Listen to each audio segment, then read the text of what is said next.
Bonjour à tous, bienvenue dans cette troisième conférence en ligne du cycle intitulé « Participe présent la participation par ceux qui la font », un cycle de 3 conférences donc, de webinaires proposés par le CEU de Meurthe-et-Moselle en partenariat avec Envirobat Grand Est, Arcade LQE. Pour ceux qui ne connaîtraient pas le CIE, mais je pense qu'une grande partie d'entre vous le connaissent, rappelons qu'il s'agit d'associations créées par la loi de 77 sur l'architecture, porteuses de missions d'intérêt général, qui ont comme vocation de promouvoir la qualité de l'architecture, de l'urbanisme et de l'environnement au travers du métier de base qui est le conseil. N'hésitez pas à consulter notre site internet CAE54 ou celui de la Fédération nationale des CAUE qui vous donneront beaucoup plus d'informations sur nos missions et la façon dont on peut intervenir. Nous allons mettre les liens dans le chat auquel vous avez accès en cliquant sur l'icône Converser qui est en bas de votre écran. En Meurthe-et-Moselle, le CAE s'est engagé depuis 1 an dans une stratégie 2020-2030 sur une décennie dont tout le monde dit qu'elle sera décisive sur la transition écologique et citoyenne. Et cette stratégie se formalise au travers d'un programme qui regroupe un certain nombre d'actions engagées, Mon village en 2054.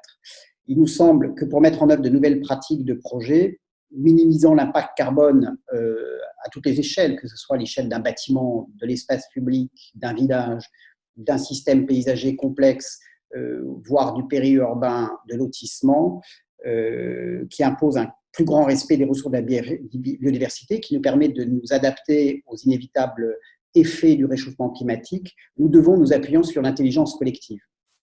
Le CIE travaille depuis plus de 10 ans maintenant sur des démarches participatives.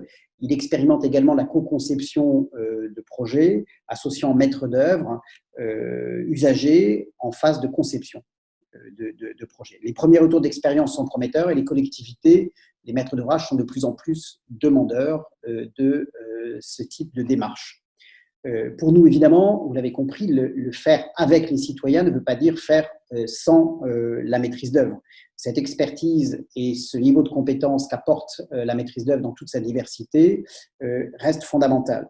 Donc, il s'agit que cette maîtrise d'œuvre, que ce soit des architectes, des urbanistes, des paysagistes, des bureaux d'études spécialisés, qui souvent travaillent dans des configurations complexes, imbriquées, s'ouvrent et se forment à de nouvelles pratiques collaboratives. Sans réinventer le métier, il s'agit de l'enrichir et d'apporter des compétences supplémentaires aux concepteurs pour co-construire les projets en s'appuyant sur cette maîtrise d'ouvrage, cette maîtrise d'usage, et donc ce que les citoyens peuvent apporter à ces démarches de transformation de notre cadre de vie. Le CIE avec Envirobat avait organisé un voyage d'études ouvert au mois de juin de cette année. Vous comprenez que la situation que nous venons de vivre nous a contraints à reporter, ce voyage existera, mais reporter en 2021. Et donc, nous avons sollicité les maîtres d'œuvre que nous aurions dû rencontrer pour apporter leur témoignage sur la participation dans les méthodes de projet qu'ils ont développées. Merci Marc pour cette introduction. Pour ceux qui ont déjà suivi les 2 webinaires précédents, nous voulons les avertir que la conférence qui suit est un petit peu différente. Elle présente en fait un projet atypique, le projet paysager et artistique de la carrière de Fégréac. Vous allez voir que nous ne sommes plus dans un rapport maîtrise d'ouvrage, maîtrise d'œuvre, mais dans le participatif associatif. Il y a au départ un site exceptionnel qui a donné envie à des personnes d'en faire un lieu de spectacle ouvert au public. Et pour se développer, tout un ensemble de bénévoles conçoit et réalise des projets pour aménager le site. Pour ceux qui voudraient voir également ce que donne une démarche plus classique de participation de la maîtrise d'usage dans un projet de paysage, je vous invite à visionner le film que le CAE de Meurthe-et-Moselle a coproduit avec la ville de Maxéville sur la restructuration du parc Léo Lagrange. Il est visible sur notre chaîne YouTube ou sur notre site internet et les liens vont s'afficher dans le chat. Mais sans plus tarder, je vais laisser la parole à Gabriel Chauvel et Serge Killy qui vont donc nous parler de l'expérience participative de la carrière. Je vous rappelle que le chat est accessible sur le côté de votre écran et que nos intervenants se tiennent à votre disposition à tout moment pour répondre à vos questions. N'hésitez pas à les interroger.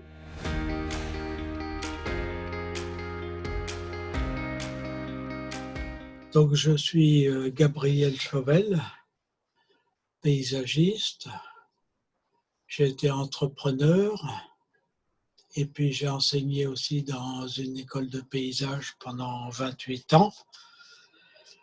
Et j'ai cessé d'être entrepreneur pour être bureau d'études, travaillant avec d'autres paysagistes à travers la France, finalement. Par exemple, à Lyon, avec Michel Courajou, à Bordeaux aussi, avec lui, à Nancy, avec Olivier Jacquemin, et depuis 2013, je suis en retraite de l'école du paysage et je participe toujours aux activités de la carrière. Moi, je suis Serge Quilly. Je suis enseignant spécialisé en retraite aussi depuis quelques années. Voilà, je suis un amateur de théâtre et un pratiquant de théâtre depuis de longues années déjà. Je suis membre fondateur de la carrière et coprésident de l'association, tout comme Gabriel.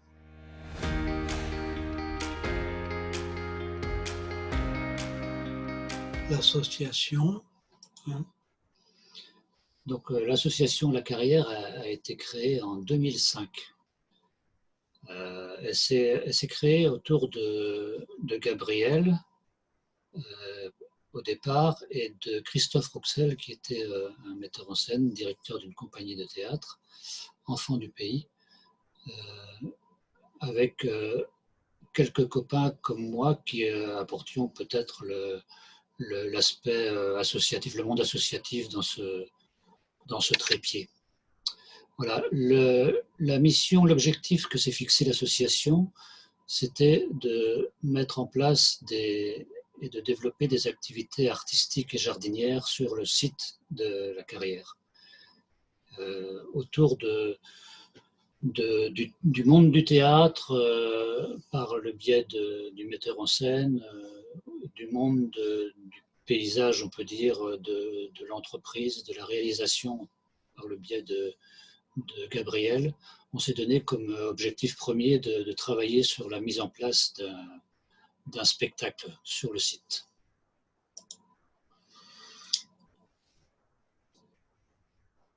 On apportait déjà au départ pas mal de compétences. Déjà, le metteur en scène avait déjà beaucoup travaillé dans le pays et ailleurs,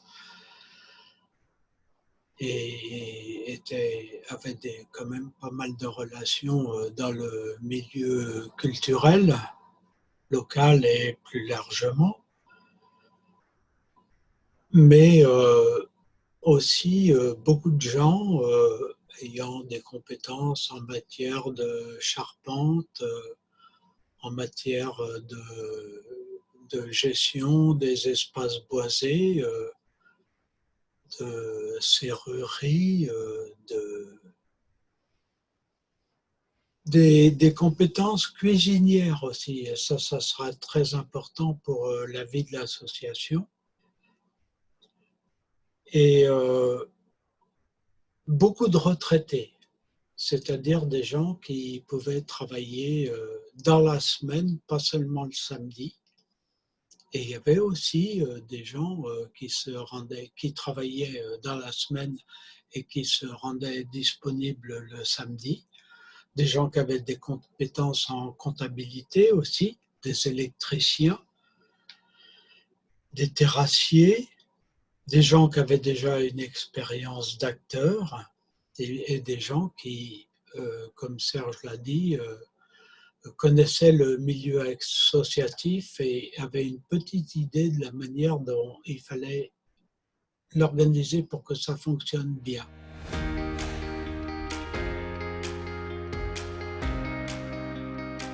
C'est un site que nous connaissions tous dans notre jeunesse, situé à Fégréac, sur une hauteur au bord de la vallée de la Vilaine, qui est vaste à cet endroit et qui domine un paysage assez grand qui s'en va vers la mer.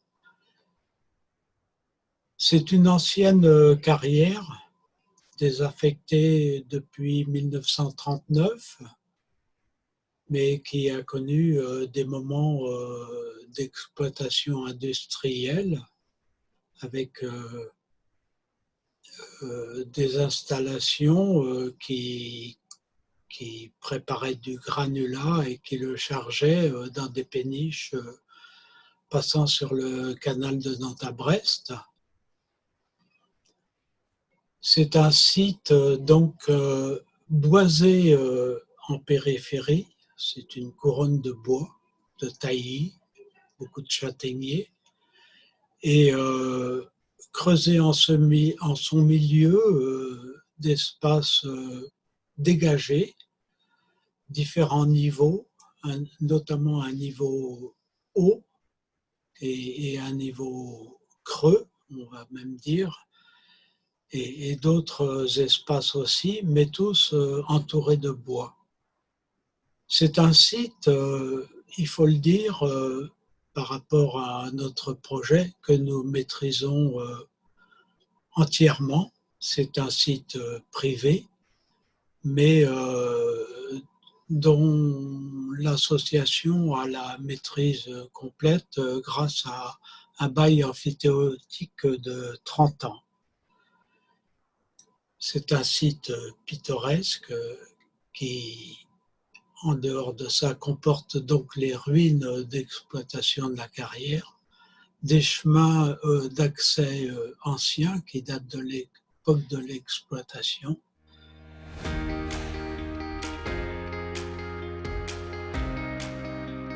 Au départ, c'est un marécage boisé, très humide, difficile d'accès. Donc il a fallu l'empierrer, le nettoyer, dégager des espaces, des zones de jeu. Il a fallu créer des maisons décors en fait, de chaque côté de l'espace au pied des falaises. On a construit des maisons qui servaient aussi d'abri pour une partie des décors qui circulaient sur des rails. Donc il a fallu construire des plateformes de béton pour poser des rails pour faire circuler les chariots décors.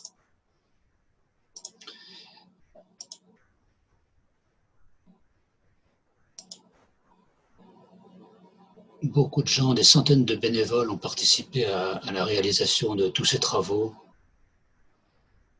les premières années. On a eu un gros travail aussi de purge de la falaise. Il a fallu nettoyer de blocs de rochers qui pouvaient être dangereux. Et tous les matériaux qui sont tombés de la falaise ont servi à construire un pont incliné sur lequel on a bâti un gradinage de 650 places.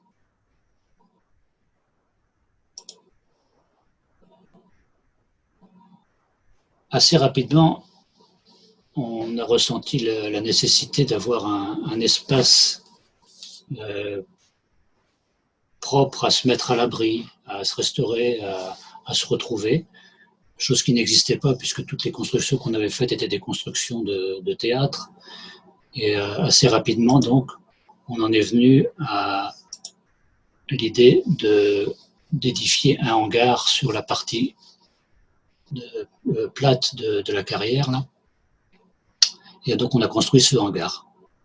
On en a profité pour aménager le site. Notamment, on voit en jaune un chemin qu'on a créé pour se promener sur les hauteurs entourant le creux, ce qui n'empêchait pas de se promener dans le creux lui-même, et d'y faire des passerelles pour franchir les vallons. Et puis, nous nous avons fait donc pas mal d'aménagements, tout en laissant le reste du site à l'état brut. Il n'était pas question de faire un parc, un espace vert. Le pittoresque de ce site, ce sont les bois, les falaises, les creux, et finalement, beaucoup de gens, ça les changeait de la ville, de se promener dans des espaces verts, que de se promener dans la nature finalement. On a beaucoup de végétation sur la carrière. Et puis, en même temps que ces aménagements, on a conforté des surfaces d'herbe, des grandes clairières, le plateau du Haut, le gouffre aussi, qui est une clairière, et puis d'autres en bas, autour des ruines des bâtiments de l'ancienne carrière, au bord du canal. Et puis, finalement, comme il existait un petit belvédère créé avant l'association sur la hauteur, et que nous avions dû démolir pour purger la falaise, on est revenu sur l'idée de faire un belvédère. Par rapport aux visiteurs, c'était plus un projet de spectacle. Et là, finalement, comme nous avions rencontré un artiste russe qui faisait des projets grandioses à partir de matériaux pris sur place, on a eu l'occasion de contacter Nicolas Poliski, qui est venu sur le site en 2010, voir un peu les lieux à l'occasion d'un voyage en France. Et avec lui, on a commencé ce projet de belvédère. En 2010, quand il est venu, à son retour de Russie, il nous a donné un certain nombre d'esquisses. Et on est parti sur l'idée de cette spirale sur la hauteur qui permet de monter pour voir le grand paysage des Marais et de la Vilaine. Il est revenu en 2011. On a travaillé en équipe avec lui, avec des étudiants aussi. On a travaillé sur maquettes. On a fait des maquettes pendant une semaine. Et on s'est mis d'accord sur la forme et sur les matériaux. On a choisi le châtaignier parce que sur Fégréac, les taillis de châtaignier sont abondants, c'est une ressource énorme. Et dès 2011-2012, on s'est mis à couper du bois pour construire ce belvédère, sans être assuré d'avoir les moyens financiers de le faire, quoi. Finalement, en 2012, ça a été assez long pour la carrière d'obtenir la subvention, les garanties des institutions pour faire ce projet. Et finalement, c'est en 2013 qu'on a entrepris la construction en hiver avec les fondations. Et puis au printemps, au mois de mars, de construire les structures de base. Et on s'était donné comme régime de chantier de travailler une semaine par mois, tous les mois de 2013 finalement, sauf le mois d'août et le mois d'avril. Et on a travaillé des semaines entières avec une moyenne de 30 bénévoles, avec tout ce que ça implique comme moyen, notamment l'intendance.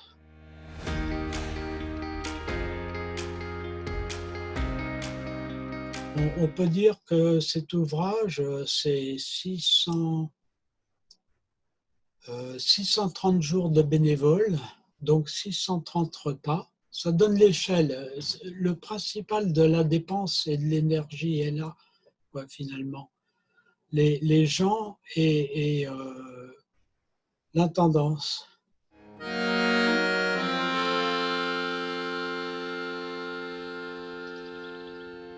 On travaille sur deux objectifs en fait à la carrière. C'est à la fois un lieu de création de spectacles. Donc on a eu 4 spectacles qui ont été créés en fait depuis le début. Et on a toujours eu, à côté de ça, le travail de jardinage, comme on l'appelle, comme Gabriel Chauvel a pu le présenter, en fait, qui est un travail d'aménagement du site et d'accueil de public.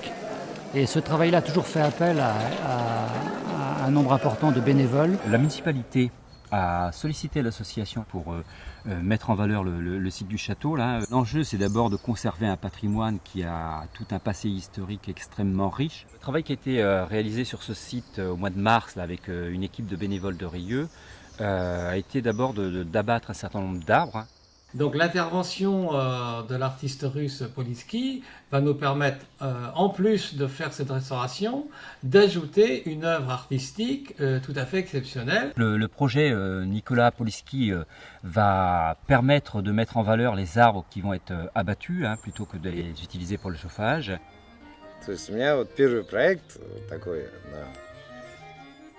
Avant, j'étais peintre. La première œuvre que j'ai réalisée dans l'esprit land art, c'était les bonhommes de neige, en 2000.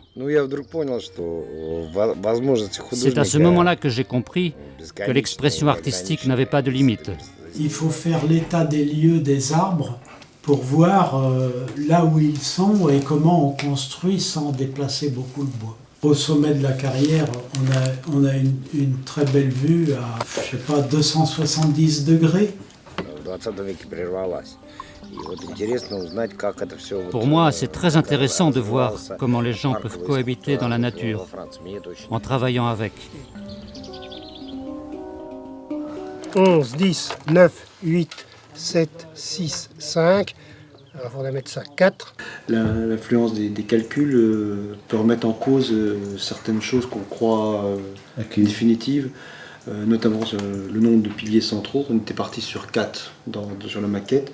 Il faut voir si la résistance est suffisante pour soutenir l'édifice.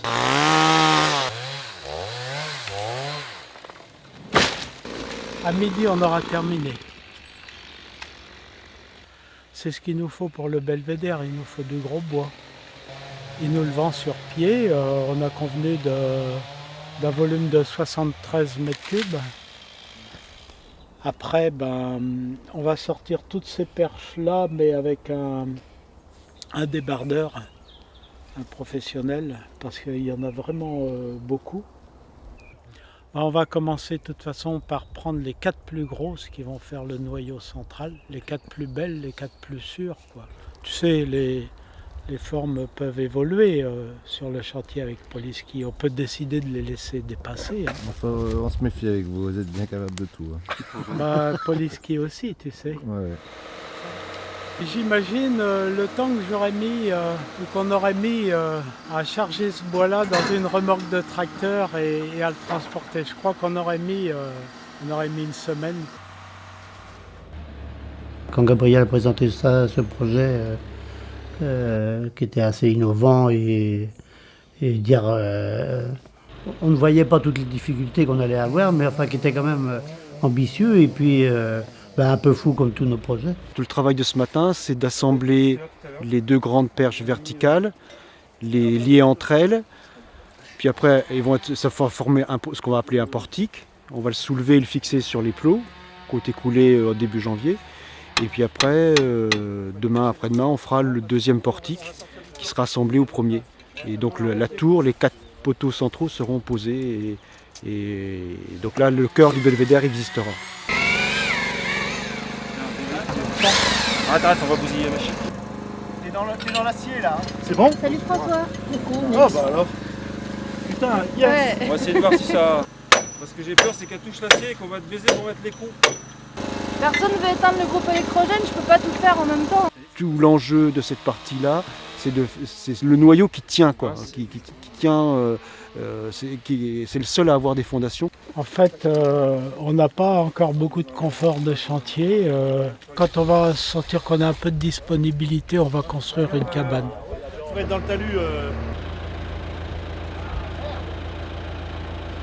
C'est un site qui n'est pas accessible, c'est du bois qui n'est pas calibré, c'est beaucoup de gens qui sont dans tous les sens, plein de bonne volonté, avec des formations différentes et avec des temps différents, avec des calendriers personnels différents. Et toutes les difficultés, c'est de rassembler les énergies à un moment et de faire un nœud avec la ficelle finalement.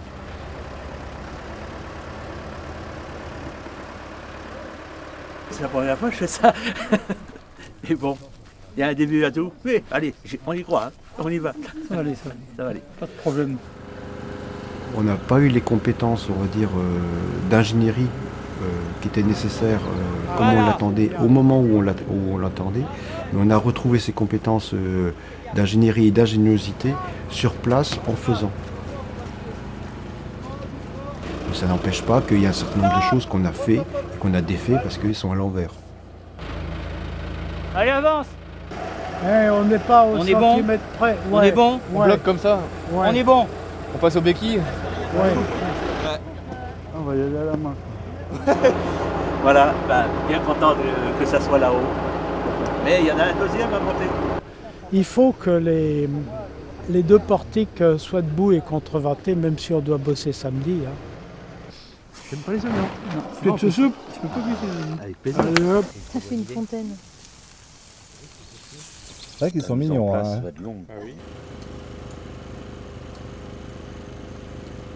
Il y a d'autres dimensions que la technique et c'est ça qui est intéressant. C'est, comme je disais, de vrais savoir-faire, de gens qui ne sont pas forcément des corps de métier concernés, mais qui savent très bien se débrouiller et qui ont prouvé jusqu'à maintenant que ce qu'ils construisent, ça tient. Moi qui bosse maintenant en milieu urbain, je me rends compte qu'il y a beaucoup de gens de la ville qui devraient venir apprendre des gens d'ici. Je dois dire si c'est dans l'axe et si c'est bien équilibré. Voilà. Tu lèves. Ça se présente bien. Maintenant, tu vas redescendre ton bras légèrement. Stop, bloqué. Voilà. Allez, bravo.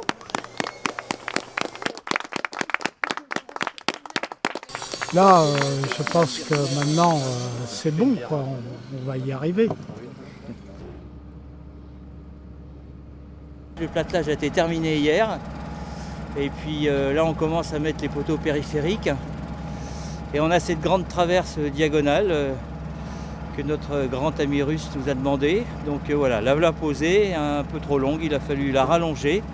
Fais-moi confiance que les gars qui étaient là-haut, ils ont eu froid. On peut aussi faire une pause et que la nacelle elle change de place. Hein.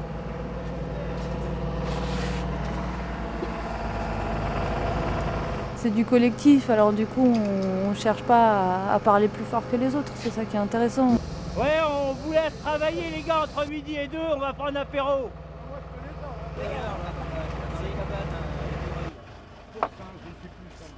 Dis-moi, ta médiane, tu vas la poser sur quoi? Parce qu'on n'a pas de traverse. Bah si, on va la poser plus haute je pense. On a les creusillons, mais les creusillons ils sont quand même très irréguliers. Hein. Ah, tu veux qu'on pose Ah oui, on va finir, oui. Il faut, tu as raison, il faut fixer ça là d'abord. Et je me rappelle bien, on a monté ici, c'était le soir, le soleil il tournait là, il tombait là au fond. Et il disait qu'il rêvait de faire un belvédère, une tour avec un artiste russe en bois et tout le monde le regardait comme ça en disant waouh, les petits rêveurs. Et voilà, 2 ans après, j'ai connu qu'il mettait en place son rêve. Si on est capable de faire ça, pourquoi pas ailleurs, faire rêver ailleurs. Il me semble que je suis différent d'autres artistes de land art, par le fait que dans mes projets, il y a toujours beaucoup de participants, de gens qui m'aident et s'impliquent avec enthousiasme. Cette création en est une belle illustration. Может быть, для меня и нужен процесс. Personnellement, j'ai besoin de cette démarche collective. Et c'est le processus qui est pour moi très important. Mais les gens ont toujours envie de voir le résultat. Et les gens qui travaillent avec moi attendent une réussite sans faille. Ils veulent toujours quelque chose de bien, significatif. Le résultat doit leur apporter du plaisir. Et donc, le résultat est très important pour moi. C'est impressionnant, quand même. Une grosse bête. Un bel échafaudage. On va finir de monter les poteaux extérieurs, là. C'est pour ça qu'on est en train de repérer. Il y a des poteaux en surnombre qui sont à déplacer pour récupérer les patins et les perches. Et pendant qu'on déplace les derniers poteaux et en attendant le manuscopique, il y a le premier platelage qui va être monté en montant suivant la ficelle. Celui-là, il est à mi-chemin entre les deux, entre le 8 et le 9. Il y en a un qui va mettre là où je suis, et puis il y en a un qui va mettre là où tu es. Et donc, ce qui va être fait dans la semaine, ça va être commencer à partir de là où ça monte, ici. Donc avec les premières perches, et ça commence à monter. J'ai jamais vu un chantier où il n'y a pas comme ça des petites choses à revoir au fur et à mesure. Ouais, c'est de l'impro. Ouais. Voilà. C'est bien, c'est bien. Nous, un truc comme ça, rien n'est prévu à l'avance. Donc c'est pas du préfa. Hein. On va pas y arriver. Non.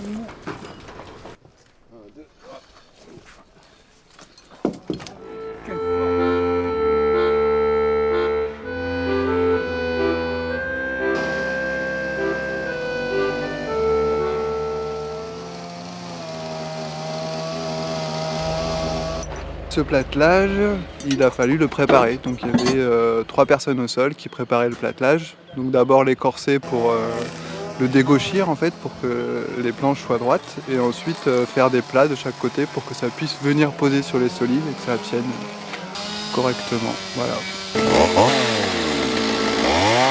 Là, on voit en faisant, mais l'objectif c'est platelage et ça avance bien. Mais c'est long, il y a des équipes au sol, 2 équipes maintenant de platelage là, qui s'y mettent. Donc hier ils ont fait 6 mètres première journée, mais je pense que ça va aller beaucoup plus vite aujourd'hui. Ils en ont déjà fait 3 là, ce matin.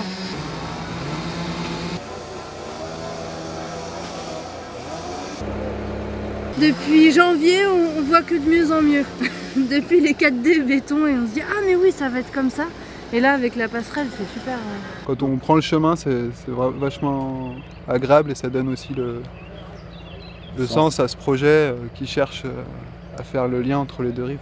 On se met tous ensemble là, et on danse. Et ben, je parie que ça casse pas.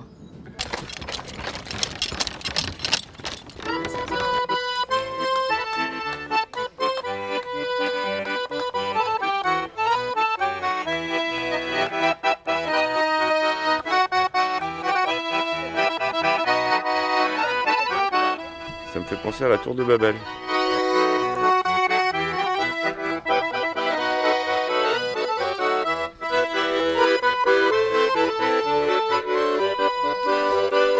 L'idée était vraiment de valoriser le projet de Belvédère, puisque c'est le 2e volet de l'activité de la carrière, et donc d'y amener un certain nombre d'animations de manière à ce qu'il y ait un public nouveau qui vienne. Et le thème de la Russie s'est imposé du fait qu'on travaille avec Nicolas Poliski sur le Belvédère.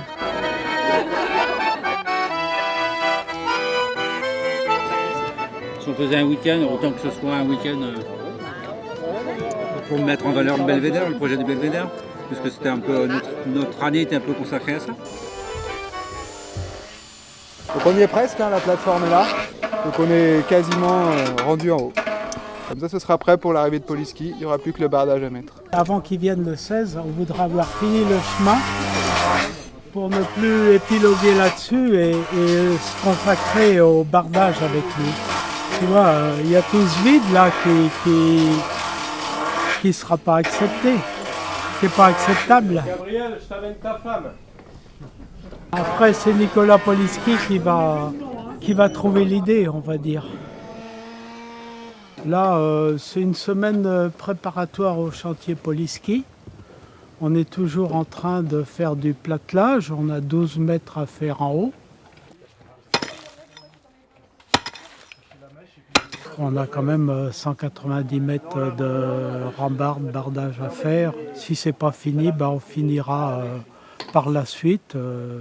Mais on va essayer de le faire avant l'hiver. On est arrivé au dernier étage. On est au 7e ciel, là, exactement. Ça n'ira pas plus haut. Donc voilà. C'est déjà pas mal, non?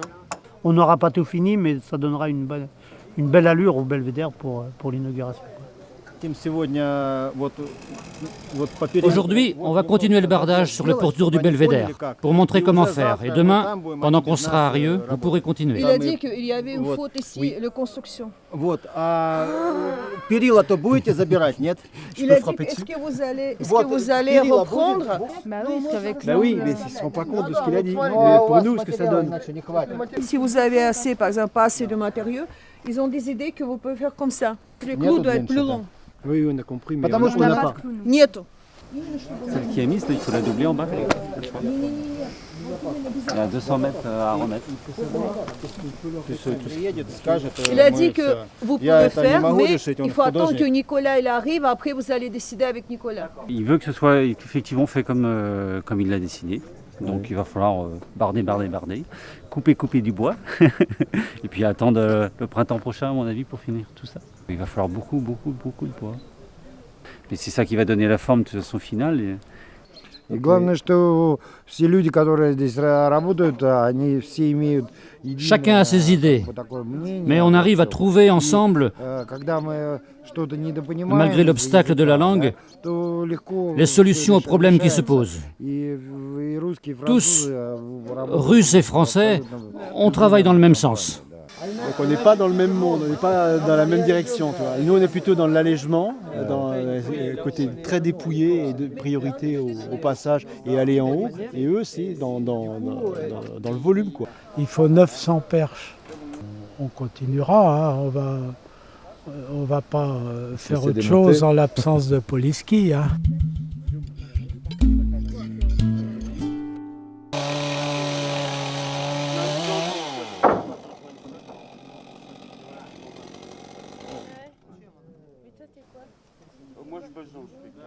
C'est un débat qui est vieux comme le monde.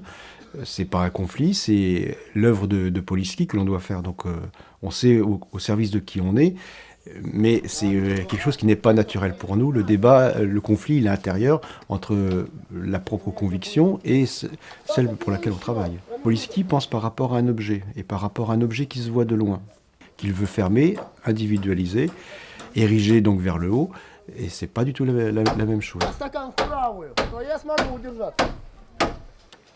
Une autre différence entre le paysage et l'artiste, nous on se considère pas et on ne sait pas décorer. On sait ranger, on sait arranger, mais on sait faire avec, mais la structure participe pleinement à l'expression de l'œuvre. Or lui c'est un peu secondaire.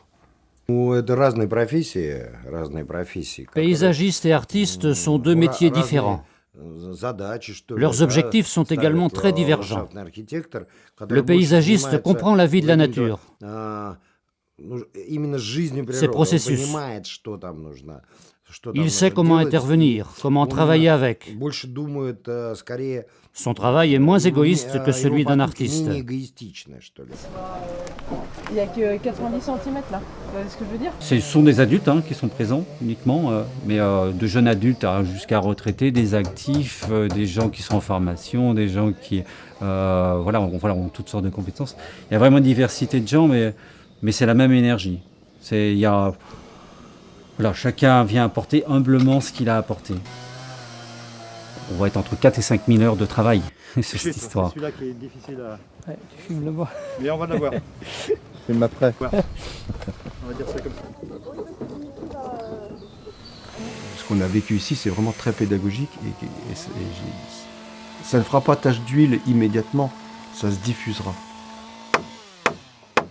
Ah non, mais... Ah non. Il met les pointes comme si ce serait du beurre. Pom, pom, pom. Si le belvédère est très beau, l'espace est très beau. Et là, le fait de le ranger, d'organiser tout autour, c'est un autre type de construction qui marche avec. Les deux choses se renforcent. Et le lieu été quelconque, là, il est complètement animé, rangé. Là, on a arrêté le chantier. Maintenant, il faut ranger, mettre en place pour accueillir les gens demain. Donc, on en a pour une petite heure encore. Le Poliski, s'il a si bien marché dans la combine, c'est aussi ça, quand même. Ça l'a beaucoup intéressé, ce vis-à-vis.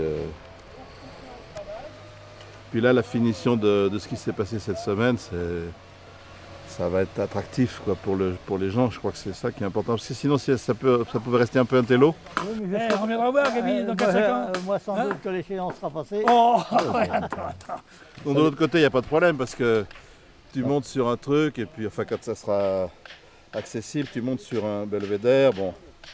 Ici, c'était moins évident et je trouve que ça va rapprocher.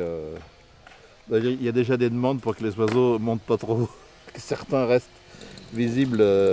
C'est des œuvres en soi, quoi. Hein. La finalité du projet au départ, c'est quand même de réussir un morceau de régénération naturelle pour un bois qui était flanchant et que le premier coup de vent aurait mis par terre. Donc l'on y est adjoint des fonctions sociales au travers d'un grand projet participatif et puis des fonctions artistiques. Je trouve que c'est fabuleux. C'est très gai, c'est ça qui est marrant de travailler avec ces gens-là, c'est ludique. C'est plein d'humour, quoi, plein d'humour. Nos enfants, même moi étant enfant, on venait jouer ici, ça nous rappelait le temps des chevaliers, donc il y avait l'imaginaire qui se développait. Et je pense qu'ici, là, avec les oiseaux, effectivement, les enfants qui viendront ici auront aussi feront place à l'imaginaire. On espère récompenser par la bonne appréciation des visiteurs et puis par la régénération du bois là où il a été coupé. Quoi. Et une fois que le bois aura bien poussé et qu'il aura étouffé toutes les mauvaises herbes qui poussent autour, on verra que l'opération porte ses fruits. Ça y est, il est ouvert. 5 km à pied, c'est tout. Ah bah c'est pas mal déjà. C'était la sortie de la journée. C'est vrai que la première fois qu'on nous a présenté, que l'association nous a présenté le projet, on pouvait avoir un point d'interrogation sur la tête. Est-ce que c'est réalisable, etc. quoi. Le fait que ce soit une association qui porte ça, ça pose des questions de la pérennité, de l'ouverture au public. Là, le but, c'est que toute personne puisse accéder au belvédère quand elle le veut. C'est quelque chose qui se met en mouvement parce qu'il y a du lien entre les personnes qui se fait. Le belvédère de la carrière était relativement éphémère. Ça aurait pu être un grand tas de bois. On ne savait pas trop. Et le fait qu'il soit éphémère, il ne s'impose pas, donc il n'est pas grave. Si on ne se donne pas des projets comme ça un peu utopiques, un peu idéalistes, on n'a plus beaucoup de raison d'être, nous, quoi. On se dit on a fait quelque chose de bien. Les gens se rendent compte qu'on peut faire des grands ouvrages sans être une entreprise, quoi. Difficile de dire comment ce projet va vivre. Mais si les gens acceptent les œuvres, ils viendront les entretenir, les réparer, les restaurer s'il le faut. Alors elles peuvent durer longtemps. Mais si les gens n'aiment pas, ils vont les laisser en abandon. Et ça va disparaître. Ça ne m'affligera pas. C'est la vie des œuvres maintenant. Après les premières années de spectacles de grande envergure, on va continuer à créer des spectacles d'été avec notamment le Supplice de Chantal, qui est un spectacle déambulatoire qui se passe à la fois autour de l'espace de la carrière et à l'intérieur de l'espace même de la carrière, sans qu'il y ait forcément des aménagements importants du lieu qui soient créés. Nous sommes en 2020 et on a réactivé un petit projet qu'on avait depuis un certain temps.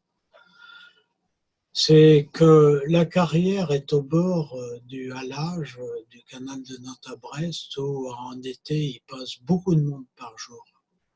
Peut-être qu'on pourrait dire 300 personnes par jour qui passent devant la carrière sans la voir, sans savoir qu'il y a un belvédère, et qui passent sur un halage long, interminable, sans sans avoir rien pour s'arrêter, quoi, finalement.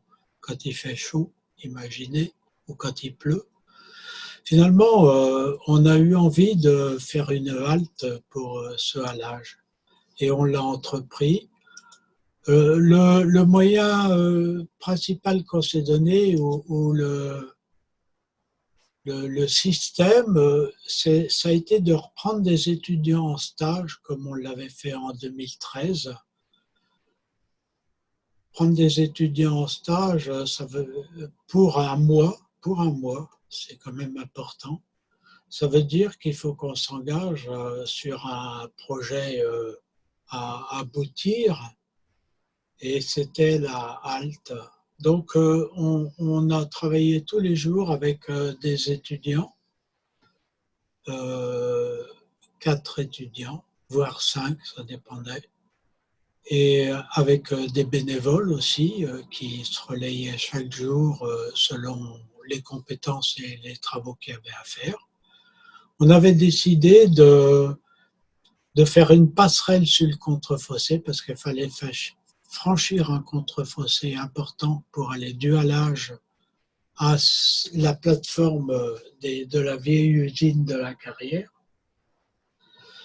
de faire un préau pour s'abriter soit du soleil, soit de la pluie, avec des tables, des bancs pour y pique-niquer, un point d'eau potable, un foyer pour faire du feu, pour faire des grillades, des toilettes sèches aussi. Et puis, on s'y est mis début mars. Une bonne date finalement, parce qu'on a commencé intensément. Et le gros du travail a été fait au moment du confinement.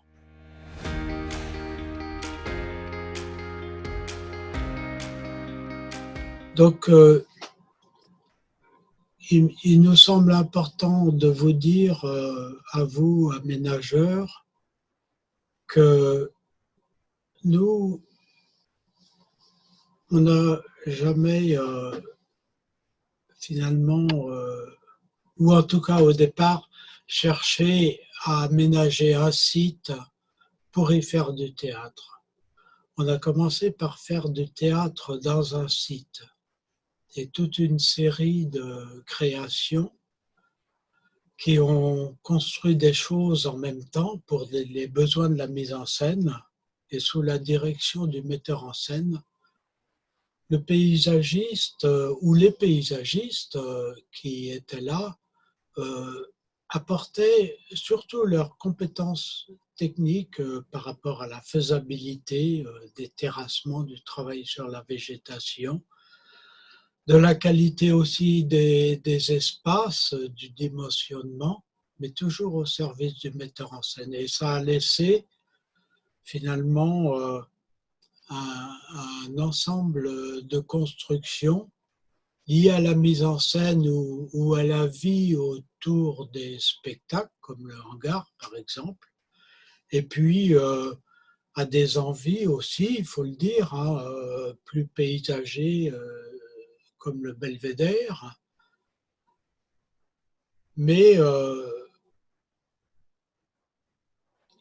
ce n'est pas un projet d'ensemble, c'est un projet qui s'est construit petit à petit, c'est un espace qui a pris forme petit à petit comme ça, et dont la forme n'est pas définitive. Quand même dans nos statuts, on peut démonter n'importe quoi, faire les gradins ailleurs, voire même démonter le Belvédère pour un autre projet. Rien n'est cristallisé et c'est ça qui est bien. Ça nous laisse toujours du grain à moudre. D'autant plus que ce qui est important aussi, c'est qu'on maîtrise notre lieu. L'association a un bail amphithéotique de 30 ans sur cet espace et peut faire tous les aménagements qu'elle souhaite. Il n'y a pas de contrainte ni sur les ouvrages, ni sur les bois. Elle a toute liberté de façonner le lieu par rapport à des projets de création. Merci Gabriel Chauvel et Serge Killy pour ce partage d'expérience. Pour ceux qui voudraient voir le film Belvédère de Vilaine dans son intégralité, nous allons vous indiquer le lien dans le chat. Et pour ceux qui voudraient revoir cette conférence, vous pouvez réutiliser le lien avec lequel vous vous êtes connecté aujourd'hui ou vous rendre sur la chaîne YouTube du CAUE ou sur les sites du CAUE54.fr ou d'Envirobat Grand Est. Et n'hésitez pas, bien sûr, à partager cette vidéo. Nous allons également vous indiquer un lien pour ceux qui souhaitent une attestation de présence et un autre lien pour accéder à notre questionnaire de satisfaction. Nous voilà maintenant arrivés au terme de ce cycle de webinaires. Si l'expérience vous a plu, vous pouvez revoir ou voir les précédents webinaires sur les liens que nous allons vous indiquer. Si vous êtes très intéressé par ces démarches participatives, sachez que le CAUE de Meurthe-et-Moselle est à l'initiative d'un réseau de professionnels et de maîtres d'ouvrage du Grand Est se rassemblant pour échanger et partager sur ces problématiques de participation en général et de co-conception en particulier. Si vous souhaitez participer à ce réseau, dites-le nous dans le questionnaire de satisfaction ou contactez-nous par mail. En attendant, n'hésitez pas à continuer à converser avec Gabriel Chauvel et Serge Quilly. Le chat reste ouvert encore une quinzaine de minutes.